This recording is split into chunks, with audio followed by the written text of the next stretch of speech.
Pemirsa yang dimuliakan Allah Subhanahu wa taala, masuklah pada kesempatan ini golongan-golongan yang berhak menerima zakat. Allah Subhanahu wa taala berfirman dalam surah At-Taubah ayat 60.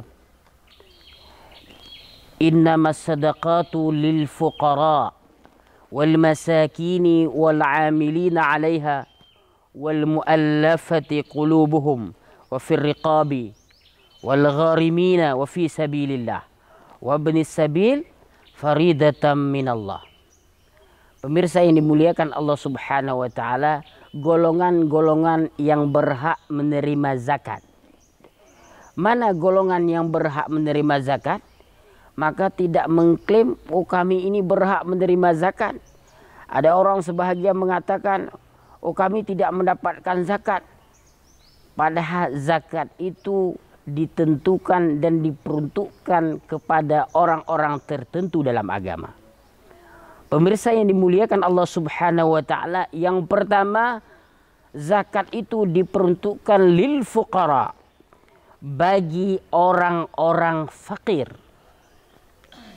Pertanyaannya, apa itu fakir? Allazi laisa lahu malu wala qudrah ala kasbi. Orang fakir, orang yang tidak memiliki harta. Laisa lahu mal wala qudrah ala kasbi. Dia tidak memiliki harta, kemudian tidak punya kemampuan untuk usaha. Makna sederhananya, kita lihat hari ini orang-orang tua,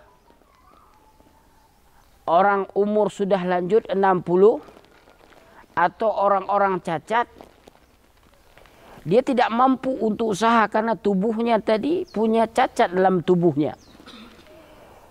Tidak memiliki tenaga, kurangnya tenaga. Ini orang fakir dalam agama. Dan dia tidak mampu untuk berusaha. Nah, inilah golongan yang pertama yang berhak menerima zakat. Nah, kedua, golongan yang berhak menerima zakat adalah wal masakin, orang-orang yang miskin. Mana orang yang miskin? Orang yang miskin, orang yang belum mencukupi kebutuhan hidupnya. Kalau kita katakan dalam satu hari butuh makan dengan jumlah keluarga, umpamanya kita ada 2, ada 3, itu 50.000. Dia sudah berusaha dan sudah bekerja, cuma dapat 20.000 satu hari. Maka memiliki kekurangan. Dari target 50.000, kekurangannya 30.000. Maka ini, golongan ini karena memang memiliki kekurangan, dia mendapat snif zakat. Tapi dia berada pada urut yang kedua. Ini orang miskin. Maka jangan sampai nanti di masyarakat, oh saya orang miskin. Jangan minta jadi orang miskin. Kalau kita merasa mampu masih berusaha, berusahalah. Jangan minta diri kita jadi miskin. Maka kita lihat hari ini, bukan zakat mal saja, bahkan zakat fitrah di kampung-kampung itu ribut dalam pembagiannya. Ada yang mengatakan, saya sudah miskin hari ini, kenapa nggak dapat zakat? Bahkan ribut dengan beberapa daripada biji beras. Dari beberapa kilo beras ribut di kampung. Ada beberapa tempat. Di kita jangan minta diri kita jatuh miskin. Selanjutnya jemaah dimuliakan Allah Subhanahu wa taala, wal 'amilin. Al-'amilin di sini yang dimaksudkan adalah alladzi yajma'una az-zakah siwal khalifah wal qadhi.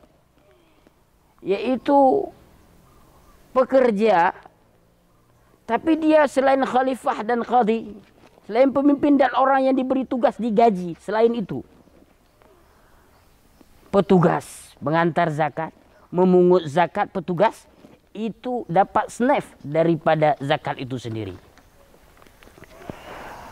Pemirsa yang dimuliakan Allah Subhanahu wa taala, selanjutnya yang berhak menerima zakat adalah wal mu'allafati qulubuhum, yaitu orang-orang yang baru masuk Islam.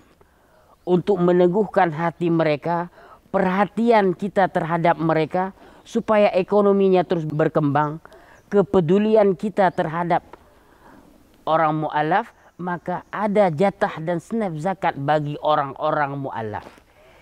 Tapi dengan kadar tertentu dan juga dia tidak disalurkan secara terus-menerus, tetapi dibantu usaha ekonominya sehingga berkembang. Kaum muslimin, pemirsa yang dimuliakan Allah Subhanahu wa taala. Selanjutnya mana lagi? Wa fir riqab, yaitu untuk memerdekakan budak hamba sahaya. Itu juga dulu bisa dibayar dengan uang zakat untuk memerdekakan budak hamba sahaya yang mukmin atau yang mukminah. Tapi hari ini tidak ada lagi mungkin hamba sahaya atau budak. Pemirsa yang dimuliakan Allah Subhanahu wa taala, senaf selanjutnya wal gharimin, orang yang berhutang. Gharimin, orang yang berhutang. Nah, ini menjadi catatan penting. Hari ini semua orang minta, saya berhutang, saya nggak cukup, saya mendapat zakat. Tidak semua orang berhutang mendapatkan zakat. Ada orang yang kalah judi, dia terhadap utang, lalu dia mengatakan saya mendapat zakat. Tidak. Yang berhutang itu dia kebutuhan hidupnya itu mendapatkan zakat. Contoh umpamanya orang hari ini anaknya sekolah tidak mampu dia biayai, maka dia berhutang untuk membiayai anaknya sekolah atau ngaji, pergi ke daya, ya'bud, dia harus berhutang. Nah, maka kalau ada senaf zakat untuk mendapatkan kepada orang yang berhutang tadi. Atas sama hutang tadi bukan hutang atas dasar maksud kepada Allah Subhanahu wa taala. Wa fi sabilillah, sabilillah orang yang berjihad di jalan Allah.